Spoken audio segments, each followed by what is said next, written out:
en esta ocasión vamos a hablar de nervio periférico. Les traje una presentación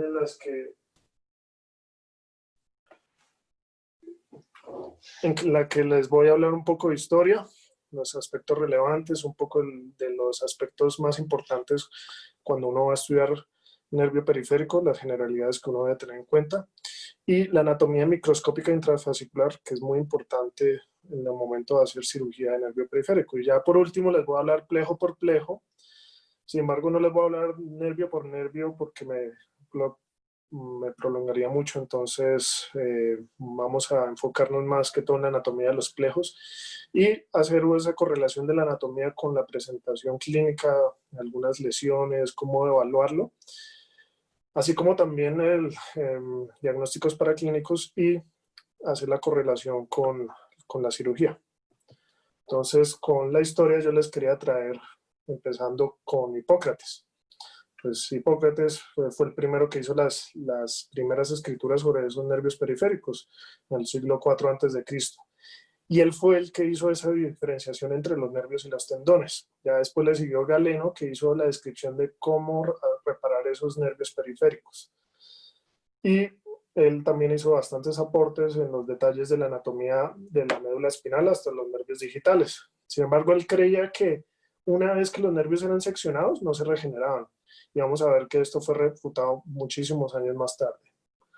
Después está este doctor Ferrara, que fue el primero en realizar y escribir la técnica de sutura entre los dos cabos del nervio. Después le sigue Waller, que en el siglo XIX describe la fisiopatología de la degeneración y la regeneración axonal. Entonces, eso es muy importante para la fisiopatología del daño de los nervios periféricos. Luego, Carl Hover, que durante la Primera Guerra Mundial hizo muchísimos avances en la reconstrucción de esos nervios periféricos, tanto en la Primera Guerra Mundial como en la Segunda Guerra Mundial. Y hizo bastantes investigaciones sobre los injertos nerviosos que se usaban de distintos donantes. Entonces, como van viendo, después Woodhull, en la Segunda Guerra Mundial, hace también muchísimos aportes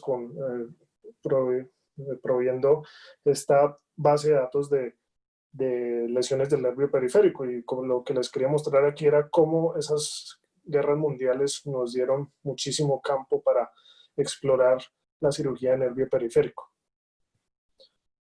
Después le sigue el aporte muy importante de Sendon, que era un cirujano ortopedista. Sendon se dedicó más que todo a la cirugía de nervios y atendiendo en la Segunda Guerra Mundial hasta 700 casos. Entonces, su aporte mayor que hizo fue hacer esa clasificación de las lesiones de los nervios, que es la más utilizada actualmente. Y determinó también el movimiento adecuado en el que el nervio traumatizado debe ser reparado en el momento quirúrgico. Entonces, la clasificación de Sendon divide en 3 grados la lesión de un nervio periférico. Luego le sigue Sunderland, que también nos dio una clasificación, que la clasificación de Sunderland, que pues sí es un poquito más compleja, más completa. Y por último, pues ya actualmente está Susan McKinnon, que le agrega un grado más a esa clasificación de Sunderland, y es actualmente un referente mundial en la cirugía de nervio periférico. Y pues yo les traje aquí la portada del libro, que es una de las referencias que yo usé para esta presentación. Y ella en su libro define unos conceptos que uno debe tener muy claros en el momento de hacer una cirugía de nervio periférico, que es una neurolisis. Y una neurolisis se define como la eliminación de esa contractura cicatrizal. Luego que un nervio se lesionó, él hace una cicatriz y hay una contractura. Entonces toca eliminar eso, porque eso impide que los axones en regeneración crezcan a través de esa área de contractura. O también, como hay una contractura cicatrizal, no permite que haya una conducción fisiológica del impulso nervioso. Entonces, al realizar la neurolisis, nosotros buscamos eliminar eso y mejorar la conducción. Entonces, una neurolisis puede ser tanto externa como interna. Entonces, la separación o el aislamiento de ese tronco nervioso de los tejidos que le rodean, sobre todo esos tejidos cicatriciales, va a ser la neurolisis externa, mientras que cuando uno hace la disección del fascículo o de los grupos de fascículos, mediante la resección de todo ese tejido epineural, que ya les voy a hablar más adelante, pues entonces ya sería la neurolisis interna. Entonces, como generalidades, hay que tener en cuenta que el sistema nervioso se divide en un sistema nervioso central y periférico. Y el central, pues vamos a tener el encéfalo y la médula espinal. Mientras que el periférico, vamos a encontrar los nervios y los ganglios nerviosos. Entonces, ese sistema nervioso periférico se divide en un somático y un autonómico. El autonómico, a su vez, también se divide en parasimpático y un simpático. Y pues la función principal del sistema nervioso periférico es conectar ese sistema nervioso central con los miembros y los órganos. Entonces vamos a encontrar un total de 43 nervios espinales. Entonces empezamos con unos 12 pares craneales, 8 cervicales, 12 torácicos, 5 lumbares, 5 sacros y 1 coxígeo. Otra cosa a tener en cuenta es que cada nervio raquídeo, cuando uno lo ve, está formado por una raíz anterior, que es principalmente motora, y otra posterior, que es sensitiva. Entonces aquí las vemos en rojo, el anterior, y en azul aquí el posterior, con su ganglio de la raíz dorsal del nervio. Y pues cada de estos nervios sale por el agujero de conjunción, y en el momento en el que sale, que sería acá, pues ya sería la parte mixta en la que se une la parte sensitiva y la parte motora. La parte posterior va a inervar los músculos posteriores, los músculos, órganos posteriores, mientras que la anterior es la que nosotros vamos a mirar, porque es la que nos va a formar todos esos plejos somáticos que vamos a ver más adelante. ¿Y cómo se va a dividir entonces la inervación de cada nervio? Entonces eso hay que entenderlo desde el punto de vista embriológico. ¿Me escuchan bien? Es que escucho ahí como... ¿Sí? Sí, sí, lo oímos. Bien. Bueno.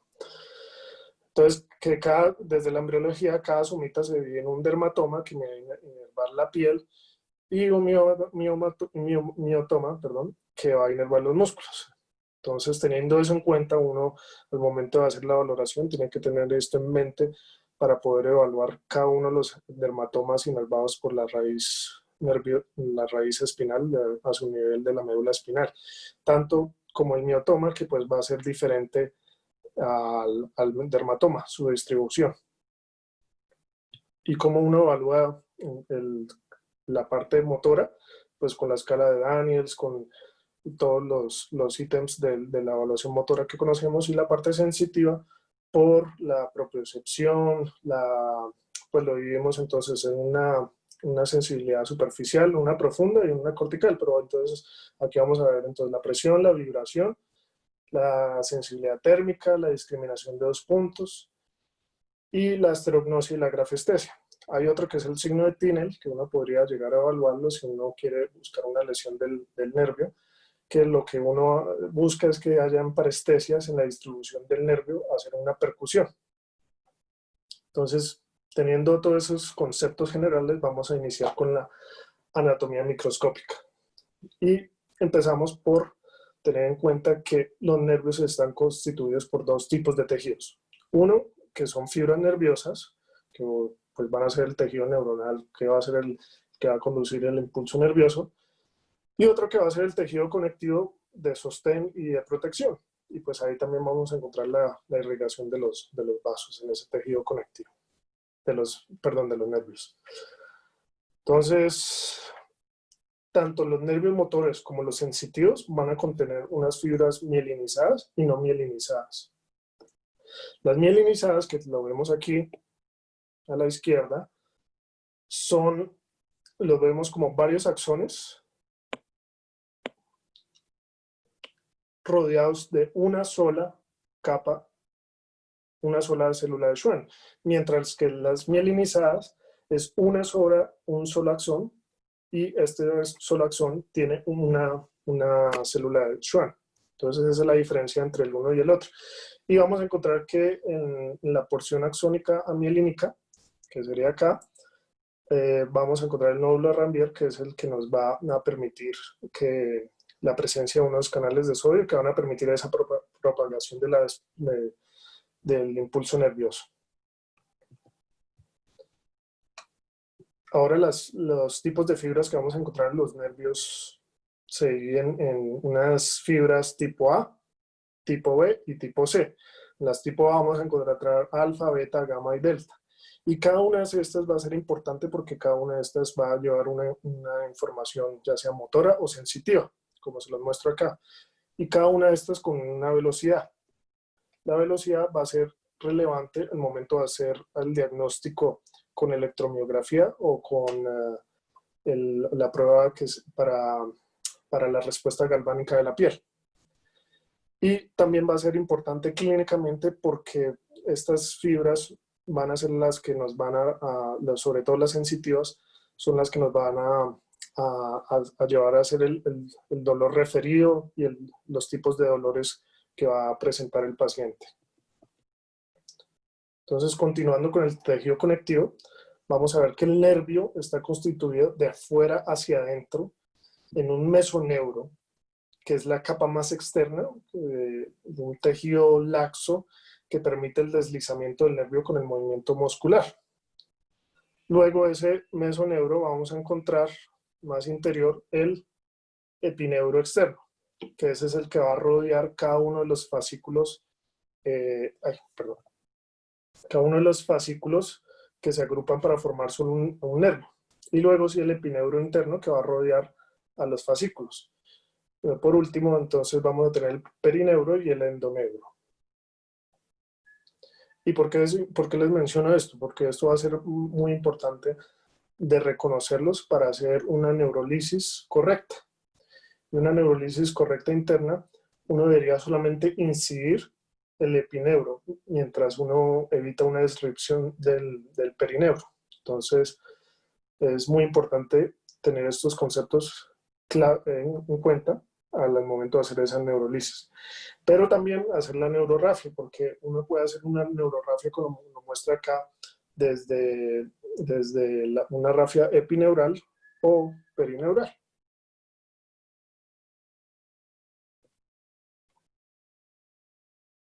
Otro concepto que uno debe conocer de la anatomía microscópica es el soporte vascular, y va a estar dado por dos mecanismos, por uno intrínseco, que circulan en la capa del epineuro, y otro extrínseco que va a ir por el mesoneuro y el epineuro. Y ahí es donde vamos a encontrar la base nervosa, que está en ese epineuro y en ese endoneuro. Entonces es el que me va a inervar el nervio como tal. Pero de él van a salir unos capilares sanguíneos que pues uno solamente los va a encontrar en el endoneuro. ¿Y por qué les menciono esto? Desde el punto de vista quirúrgico, uno debe tener en cuenta que el nervio va a sangrar y uno no debería lesionar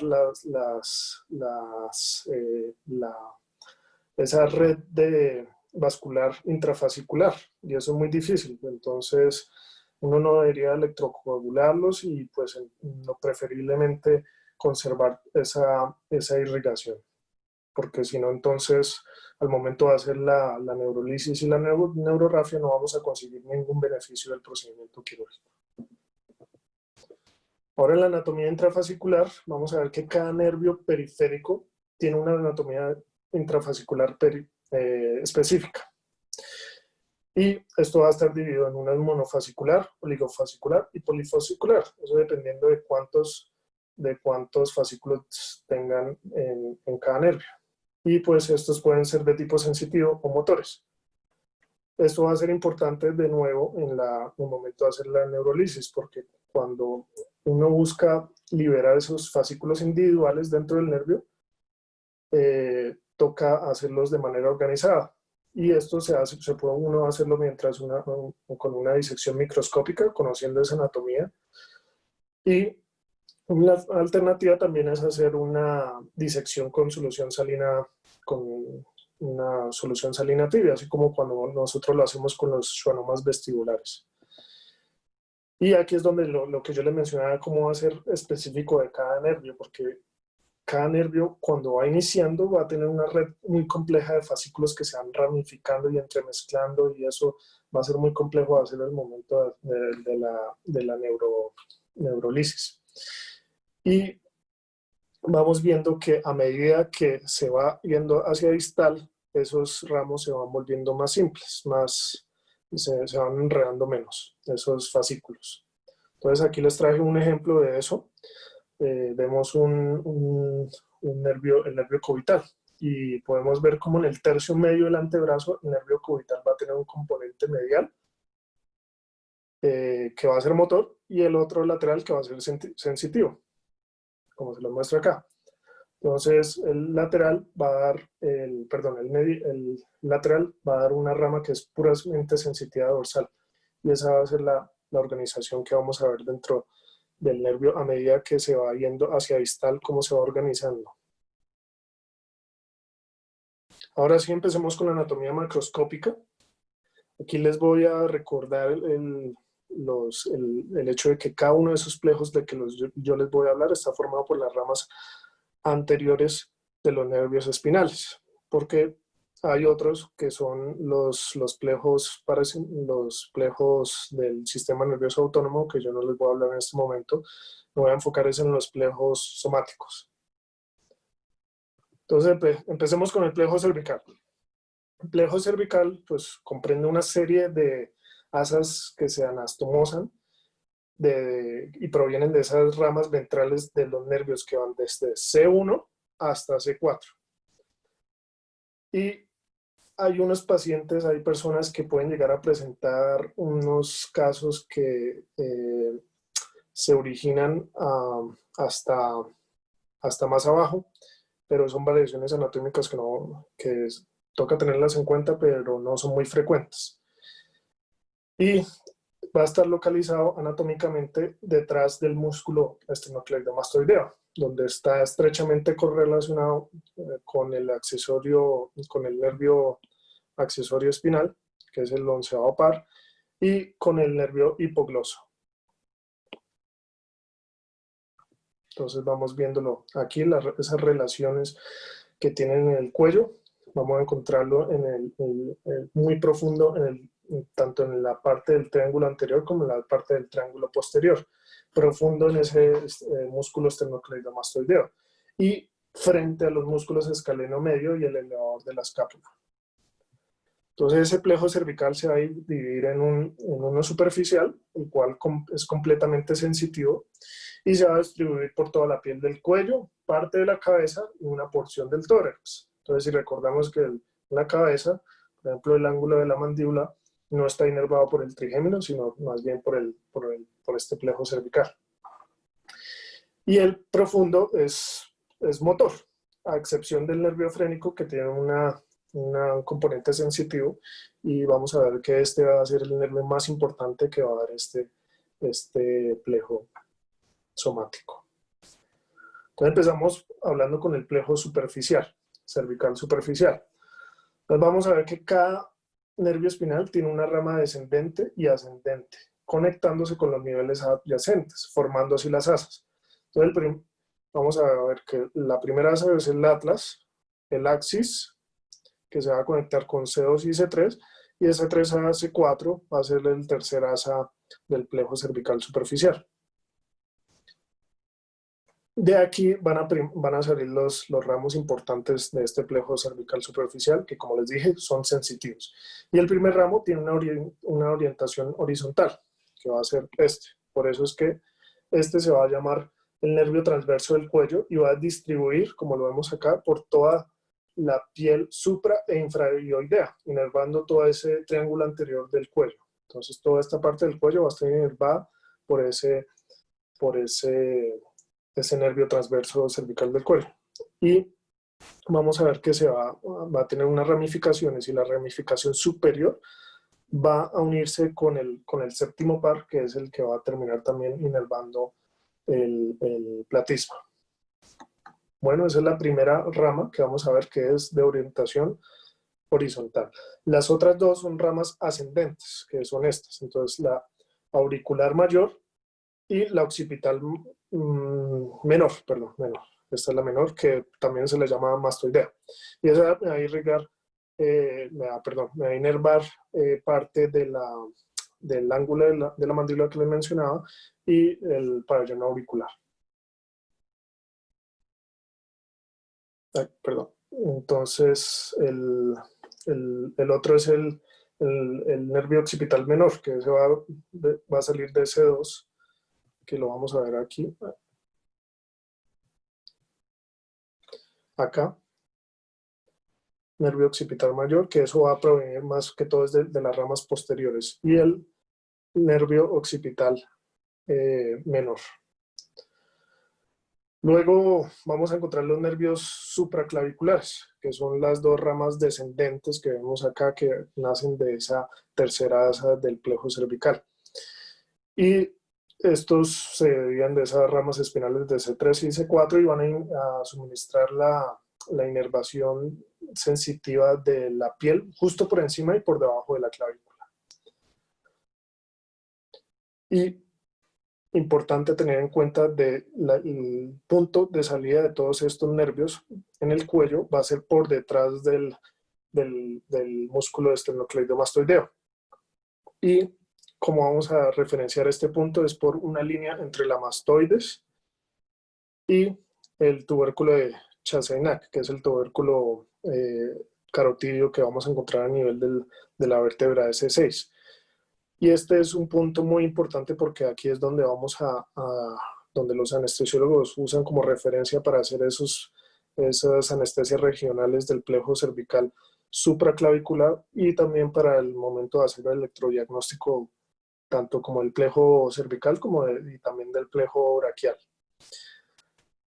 Y ese punto se va a llamar el punto de Herb, que como más adelante también va a estar utilizado en la parálisis de Herb, que más adelante les voy a hablar de eso. Ahora vamos a hablar del profundo. El profundo, les repito, es motor, con la excepción del frénico. Y va a tener unas ramas un poquito más complejas, pero bueno, lo vamos a dividir así. En 2 ascendentes, 2 descendentes, 2 internas y 4 externas. Entonces empecemos. 2 ascendentes, que serían el que va a inervar el recto lateral y el recto anterior de la cabeza, que son ramas de C1. 2 ramos descendentes, que van a ser ramas de C3 y C4, y aquí más abajo también le llega una rama, una inervación también de C5 que van a formar el nervio frénico. Entonces, recordemos que es el nervio más importante de este plejo. ¿Por qué? Porque va a ser el que va a inervar el diafragma y va a estar involucrado en la respiración. Entonces, si hay una lesión a este nivel, entonces vamos a muy probablemente tener falla ventilatoria y paro ventilatorio.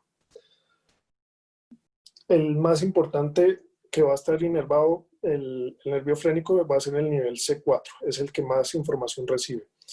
Entonces, si tenemos una lesión medular a nivel de C5, muy probablemente todavía tengamos conservado esa respiración con dificultad, teniendo en cuenta pues, que si es un evento agudo, pues el edema puede subir y involucrarme C4 y ahí sí generarme un problema mayor de la dificultad respiratoria. El otro que vamos a ver es el asa cervical, que antes se llamaba el asa del hipogloso, pero pues ya se ve que ahora actualmente se conoce como el asa cervical. Y ya más adelante les voy a hablar de eso. Entonces, tener en cuenta que también vamos a tener dos ramas internas que van a dar el nervio músculo largo de la cabeza y el largo del cuello. Y otras 4 externas que van a ser las ramas que van a ir hacia el nervio cervical para inervar primero el esternocleidomastoideo, el trapecio y el romboides y el supraescapular. Entonces esos 4 nervios van a ir a inervar esos músculos del cuello. Y ahora vamos a hablar del asa cervical. Entonces va a comprender esa asa formada por la raíz de tanto de C1 y la raíz de C2, por esa, el asa que forman, y por C2 y por C3. Entonces, el asa cervicalis va a ser muy importante para inervar todos los músculos infraioideos por debajo de la ioides.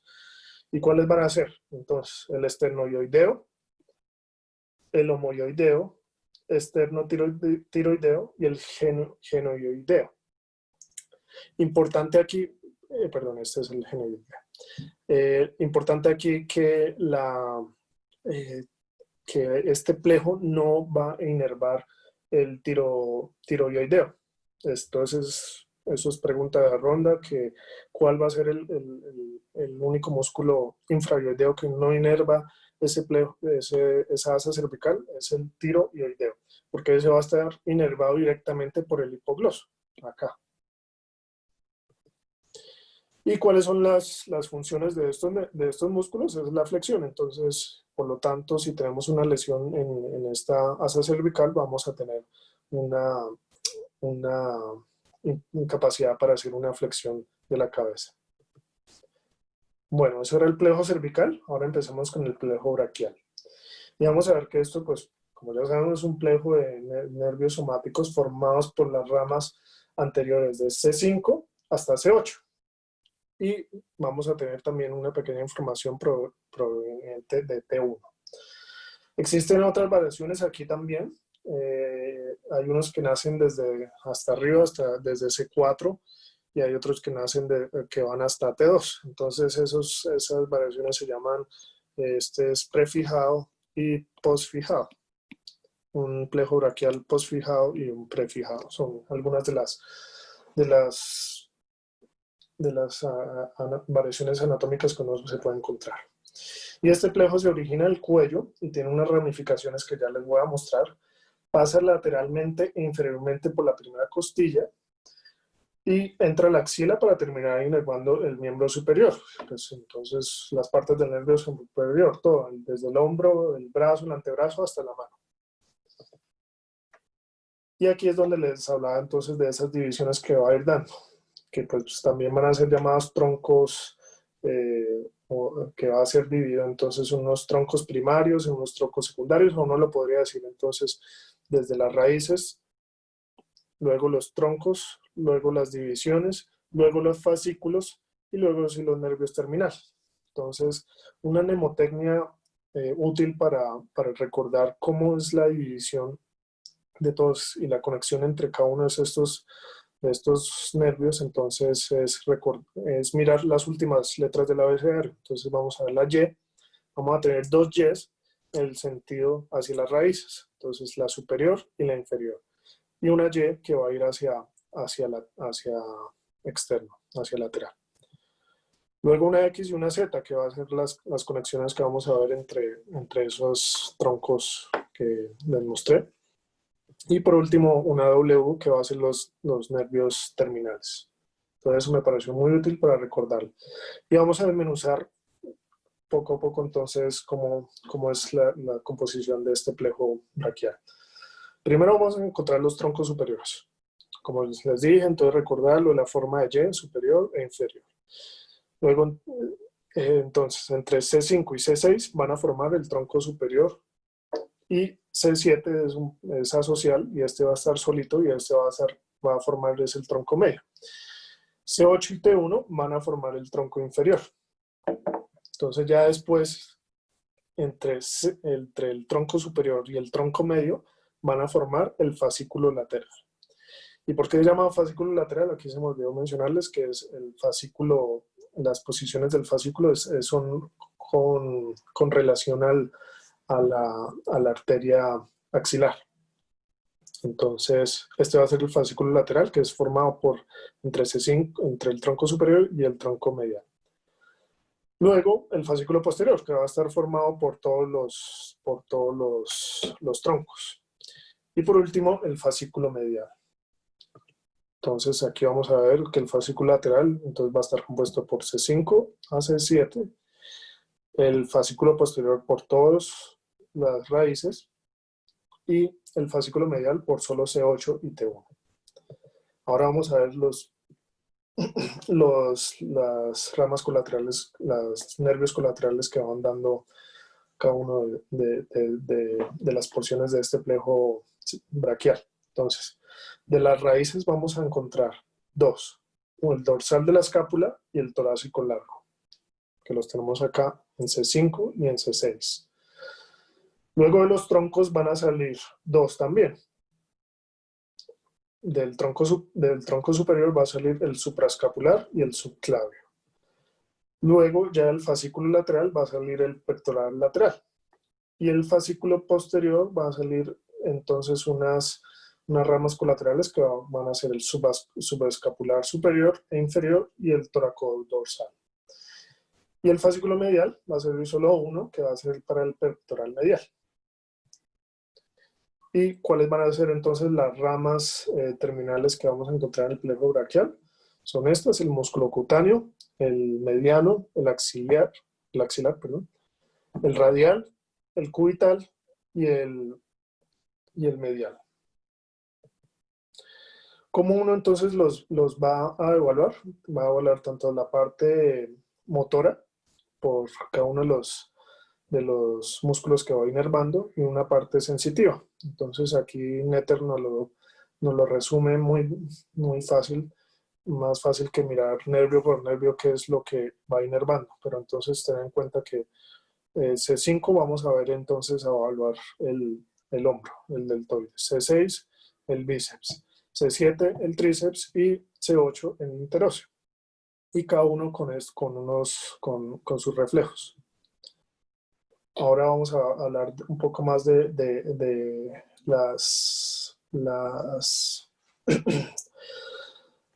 las correlaciones anatómicas que tiene el plejo braquial con las demás estructuras. Entonces, como ya sabemos, como les dije, en el triángulo posterior es donde van a hacer este plejo. Y van a formar primero ese tronco superior y luego el tronco medio y esas raíces. Entonces eso me van a formar un postriángulo después de que uno sale de ese triángulo posterior del cuello y va a ir hacia anteriormente por el músculo esternocleidomastoideo y posteriormente por el trapecio e inferiormente también por el medio de la clavícula. Más distalmente en el cuello, en la fosa supraclavicular, es aquí donde vamos a ver que esos troncos van a tener esas divisiones que les dije, anterior y posterior. ¿Y por qué es importante esto? Porque las divisiones que tiene esos troncos de anterior y posterior va a estar relacionado con la arteria subclavia. Entonces, por eso es que se van a llamar así. Y más distalmente es donde vamos a encontrar la arteria axilar, donde vamos a encontrar esas tres divisiones que dan los fascículos. Y como ya les había mencionado, van a tener ese nombre por la relación que van a tener con la arteria axilar.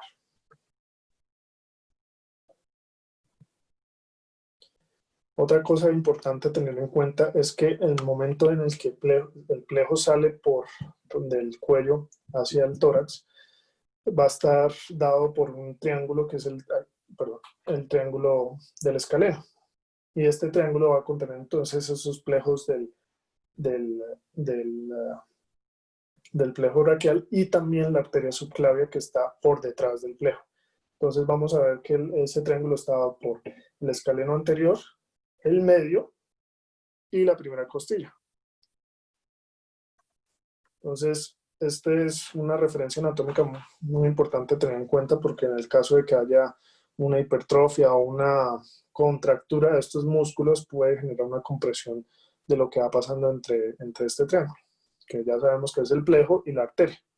Y más adelante entonces les voy a mencionar eso.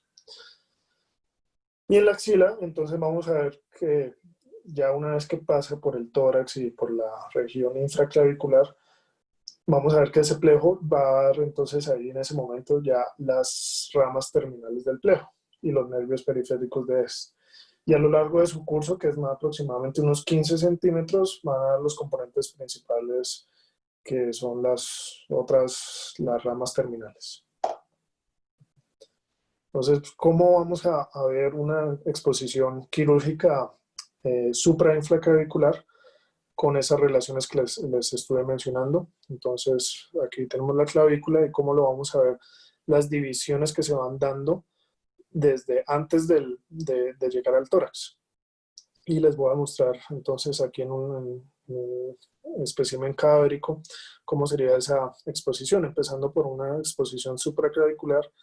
Aquí nos muestra entonces la línea media y cómo sería la incisión para exponer el plejo braquial supraclavicular y aquí infraclavicular. Entonces, al momento de incidir uno del cuello, pues lo primero que se va a encontrar va a ser con el platisma.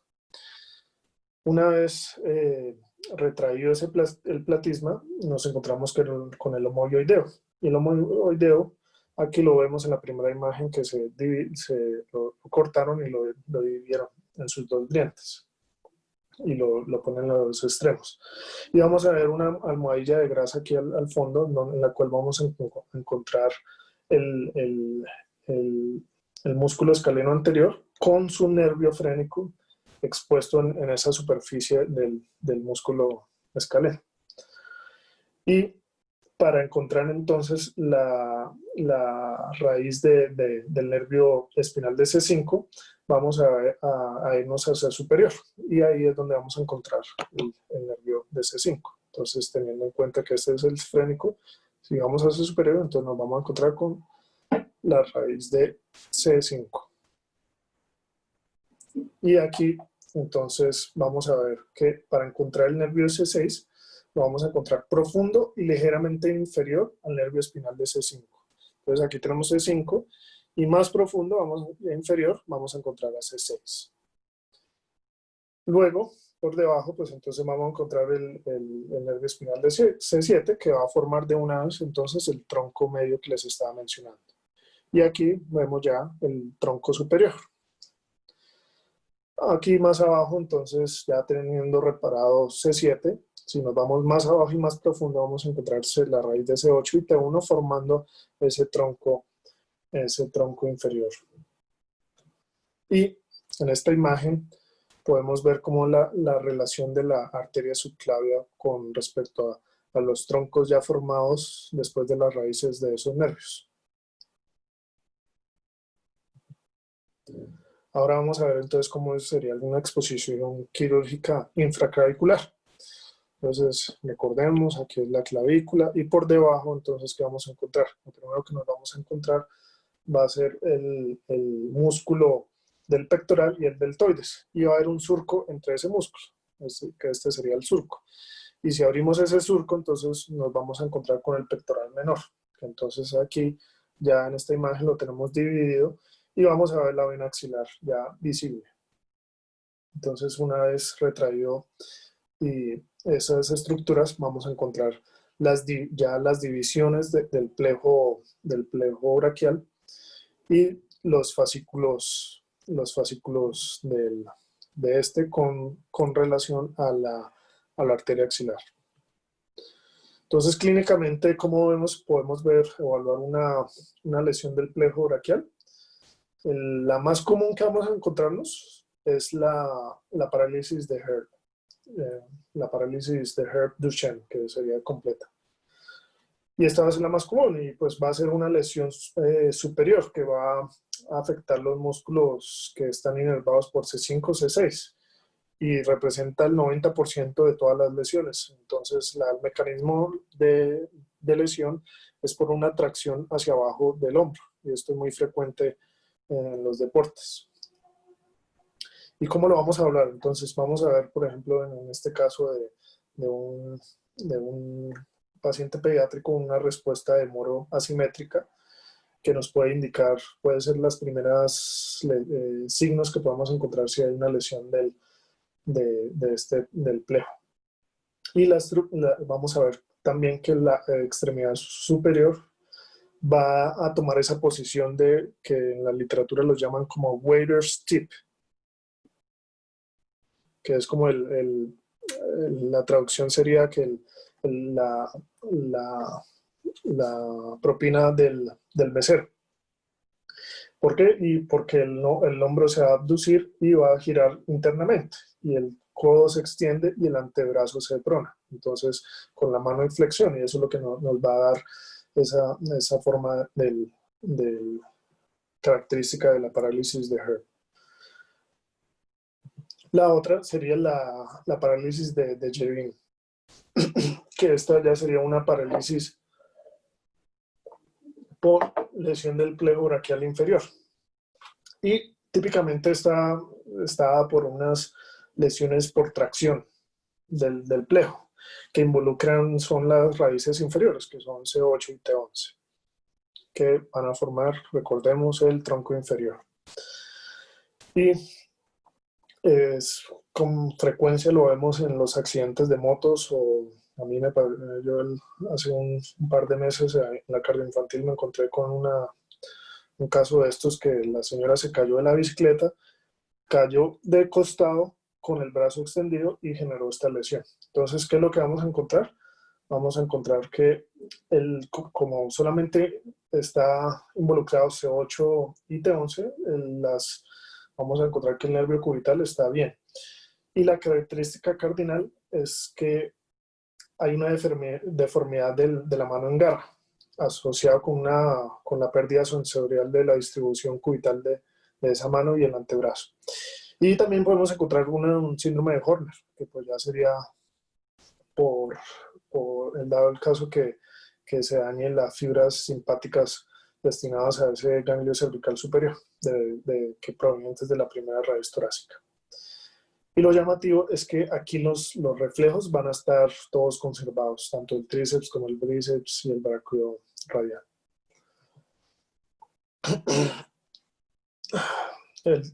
Perdón.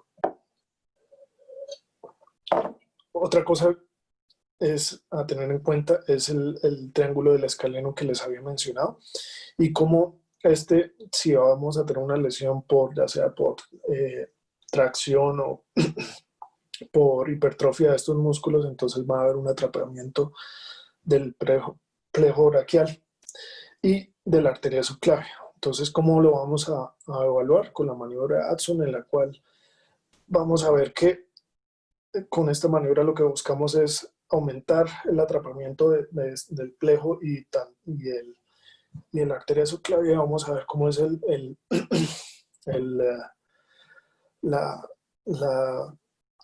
las pulsaciones en la arteria radial, que es lo que vamos a ver que están disminuidas, y es una maniobra de Addson positiva. Ahora empecemos a hablar del plejo lumbosacro, que va a ser el que va a proporcionar toda esa inervación de la cintura pélvica y la extremidad inferior. Y pues vamos a ver que está compuesto por esas ramas ventrales. Como ya les dije, todos los plejos somáticos están compuestos por esas ramas ventrales, y en este caso son de los nervios espinales de T12 hasta S4. Pero para estudiarlo más fácil lo vamos a dividir en sus componentes lumbares y sacros. Entonces, empecemos con el lumbar. Vamos a ver que entonces son la unión de esas ramas ventrales, pero desde L1 hasta L4. Y vamos a ver que T12 le va también a proporcionar una pequeña información en la parte superior del plejo. Y en esta parte superior vamos a encontrar entonces tres ramas sensoriales, que son los nervios iliohipogástrico, el ilioinguinal y el genitofemoral. Ya en la parte inferior, en el L2 y el L4, vamos a encontrar dos nervios que son mixtos, el femoral y el obturador, que van a inervar la parte anterior del muslo y la piel en la parte anterior y medial del muslo. Y por último vamos a encontrar el nervio cutáneo femoral lateral. Entonces vamos a desmenuzar este plejo. Este plejo está entonces formado por unas ramas que son largas, que son 4. Vamos a encontrar una en T12, en L3, L4 y L5. Y unas ramas cortas en L1 y L2. Vamos a encontrar entonces también unas ramas que son oblicuas, que van a ir hasta por debajo de L3, que van a provenir de T12, de L1 y L2. Luego, unas ramas que van a formar como el número 4 sobre ese ramo largo de L4. Entonces, 3 ramas oblicuas que van hasta L3 y un 4 que va a estar sobre L4. Esa va a ser la mnemotecnia para recordar. Y Aquí lo vemos todo en conjunto. Entonces, vemos los ramos largos, los ramos cortos y los ramos oblicuos. Entonces, cada uno de estos combinados va a formar los nervios que les he mencionado. Entonces, de T12 va a formar el subcostal. Aquí, entre T12 y la formación con L1, me va a formar el hilio inguinal y el hilio hipogástrico. Luego, entre L1 y L2 van a formar este que va a ser el femorocutáneo lateral. Perdón, este va a ser el genitofemoral, me equivoqué. Genitofemoral, y este sí va a ser el femorocutáneo lateral. El 5 va a ser uno muy importante que va a ser el femoral. Y el 6 va a ser el que va a dar el obturador. Y el 7 pues ya es parte del lumbosacro. Entonces, ¿cómo van a ser esas relaciones que vamos a encontrar de este plejo? Vamos a ver que está ubicado en retroperitoneal por dentro del músculo psoas y anterior a las apófisis transversas de las vértebras lumbares desde T12 hasta L4 y L5. Y para no prolongarme mucho, voy a hablar solo de algunos de los nervios que seleccioné que son los más importantes clínicamente, que entonces empezando con el genitofemoral, que pues este se va a ir en dos ramas. Una rama genital, que es el que va a inervar los genitales externos. En este caso nos muestran la parte externa del escroto. Y una rama femoral que va a irrigar sobre todo el triángulo femoral. Este nervio pues también va a suministrar la inervación motora del músculo cremastérico, entonces por eso es importante. Luego el femoral, un nervio muy importante de tener en cuenta porque es un nervio motor y sensorial, es mixto y surge dentro del músculo psoas. Entonces ese nervio va a transcurrir entre ese surco entre el músculo psoas e ilíaco, que van a ser los extensores de la cadera.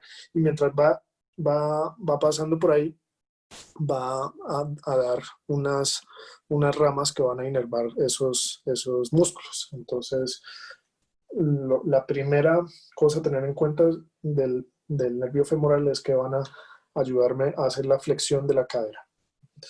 Pero también va a tener unas ramas anteriores que van a suministrar la inervación para el músculo sartorio, que lo que me va a permitir es hacer una rotación externa del muslo, y una rama sensorial que va a ser inervar la parte de la piel en el aspecto anterior y medial del muslo.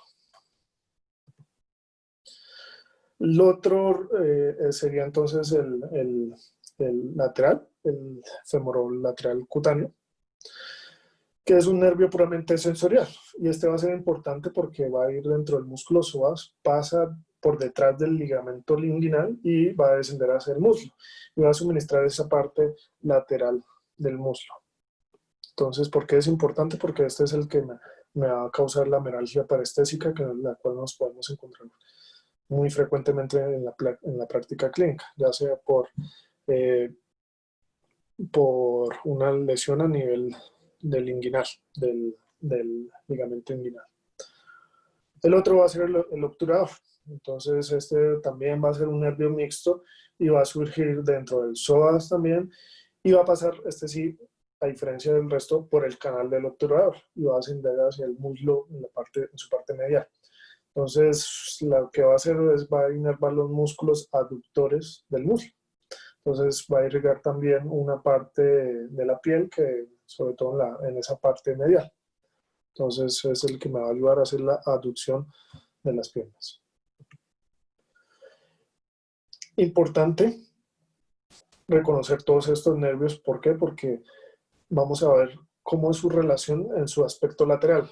La mayoría de los libros hablan de cómo son sus relaciones desde el punto de vista anterior, aquí, pero si nos vamos a correlacionar con los abordajes a la columna laterales, tenemos que tener en cuenta que como regla general el plejo va a migrar hacia adelante a medida que el músculo psoas desciende hacia la pelvis.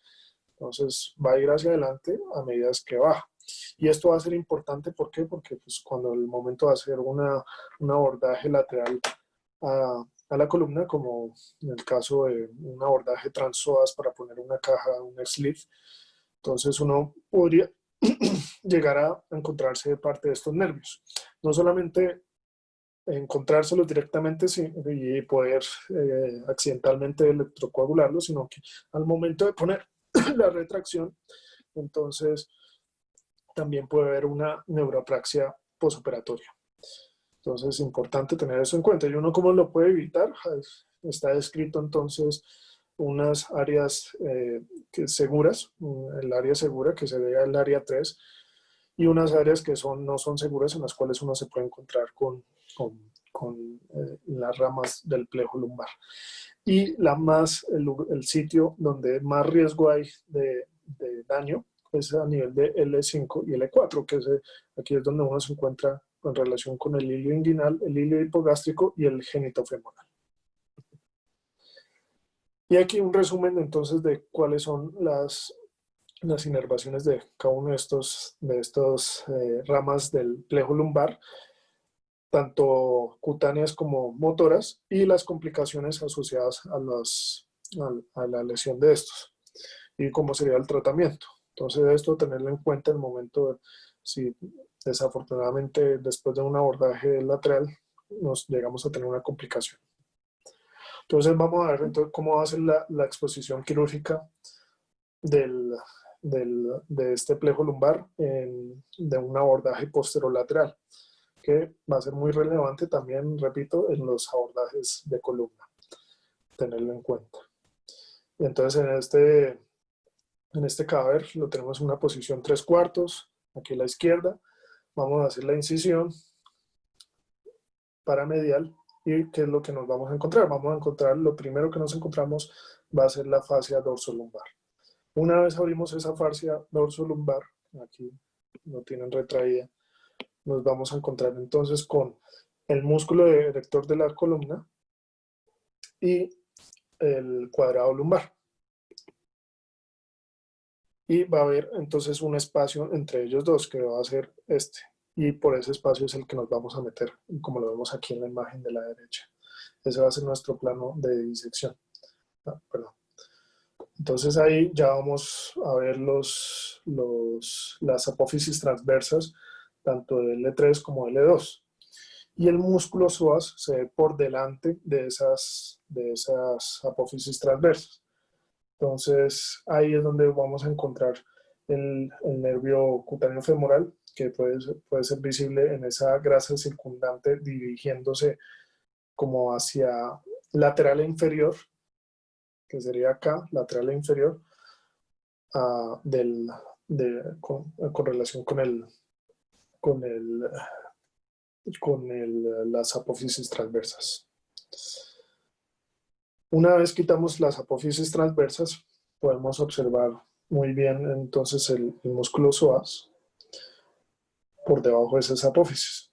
Y aquí al lado, si quitamos el músculo psoas, entonces ya nos encontramos con el nervio femoral, y otra vez vemos lateralmente e inferior el femoral cutáneo. Ahora, en un abordaje anterior, muy relevante tener en cuenta también, una LIF de pronto uno no los visualiza, pero tenerlos en cuenta nos puede ayudar a evitar lesiones. Entonces, lo primero que nos vamos a encontrar aquí va a ser los rectos abdominales y el oblicuo lateral. Una vez abierto todos estos, el tejido subcutáneo, la piel y el recto abdominal y las fibras de ese oblicuo externo, vamos a encontrarnos con el peritoneo. Y el peritoneo lo vamos a retraer. Ay, me salté. Lo vamos a retraer. ¿Y qué nos vamos a encontrar? Nos vamos a encontrar una grasa retroperitoneal. Y es aquí donde vamos a encontrar el nervio iliohipogástrico. Luego, si quitamos toda esa grasa, vamos a encontrarnos ahí sí ya el resto de las ramas del plejo lumbar completamente, que pues ya serían, entonces vemos el más a lateral, más hacia el lateral, el ilio inguinal y el ilio hipogástrico, luego el cutáneo femoral lateral y el femoral y el genitofemoral. Bueno, ese era el plejo lumbar. Ahora vamos a hablar del plejo sacro, que pues como lo vimos es una continuación del mismo plejo lumbar y comprende unas mezclas de las fibras entre los nervios espinales que van de L4 hasta S4. Y a diferencia del plejo lumbar, por eso es que lo dividimos, es que el plejo lumbar se forma en el abdomen, mientras que el plejo sacro se va a formar en la pelvis.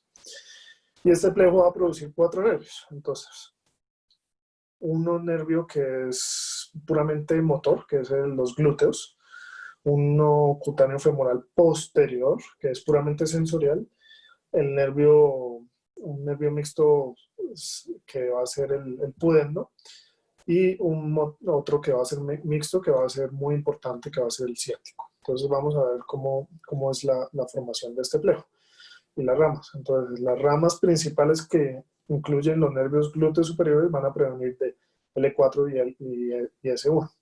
De L5 a S2 va a formar los nervios de los glúteos inferior, el nervio cutáneo femoral posterior, que va a ir desde S1 hasta S3, y el ciático, que va a ser una formación desde L4 hasta S3.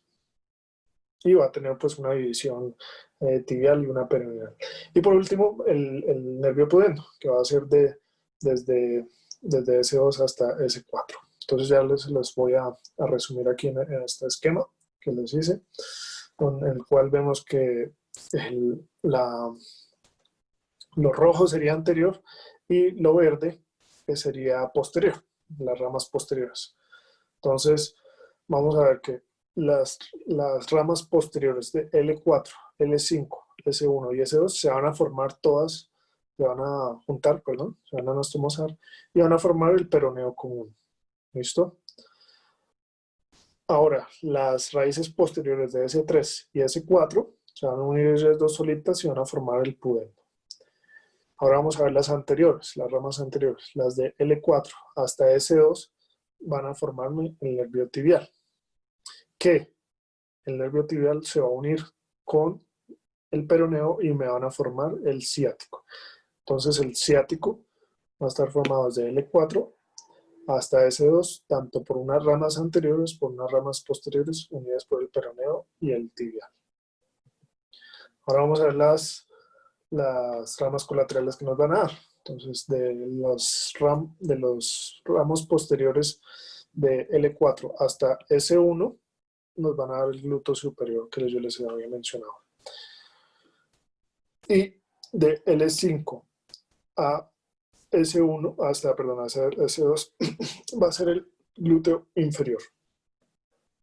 Directamente de S2 va a inervar, va a salir el nervio que va a inervar el músculo piriforme. Ahora vamos a ver entonces cómo van a ser las relaciones de ese plejo sacro dentro de la pelvis. Y la más importante que tenemos que tener en cuenta es que está por delante del músculo piriforme, como lo vemos acá, este músculo piriforme, que va a estar inervado por el nervio del músculo piriforme, que ya sabemos que es rama de S2. Y cómo va a estar también relacionado entre las divisiones de las ramas de S2 y S3, la arteria glútea inferior. Y entre L5 y S1 es donde vamos a encontrar la arteria glútea superior. Y por delante de donde se va formando tanto el nervio tibial y el nervio peroneo, que después me van a formar el ciático, vamos a encontrar la arteria pudenda interior. ¿Y por qué les mencionaba lo del piriforme? Porque pues es importante para reconocer el síndrome del músculo piriforme, que pues al momento de evaluarlo uno podría ponerlo el paciente de esta manera y hacer una presión sobre el músculo piriforme, o la otra manera es hacer una aducción pasiva del miembro inferior y que el paciente haga una aducción, una rotación externa activa para que ese músculo piriforme haga el movimiento. Ahora vamos a hablar de los nervios más importantes de este plejo sacro. El primero va a ser el nervio pudendo. El nervio pudendo va a ser un nervio mixto y va a salir de la pelvis para ingresar a través del perineo, a través de un espacio de la asiática, del nervio de la asiática. Y va a suministrar las ramas motoras que van a ser los músculos perineales y el esfínter anal. Entonces, pues, por eso es importante evaluarlo, porque una lesión en este nos puede dar una incontinencia fecal. Y también unas ramas sensoriales de la piel del perineo y el pene, o pues en caso de la mujer del clítoris y el escroto, o los labios mayores y el ano. Entonces, importante para tenerlo en cuenta. El otro, muy importante, va a ser el nervio ciático, que es el nervio más grande que vamos a encontrar en el cuerpo. Y va a tener unas ramas terminales, que van a ser los nervios peroneos y los tibiales comunes, que juntos entonces proporcionan la flexión de la pierna y todos los movimientos del pie. Y también la sensación del muslo posterior y la piel de la pierna y la parte dorsolateral del pie. Y eso era todo lo que les traía hoy. Espero hayan aprendido mucho, como yo. Se los intenté resumir todo para hacerlo en menos de 1 hora.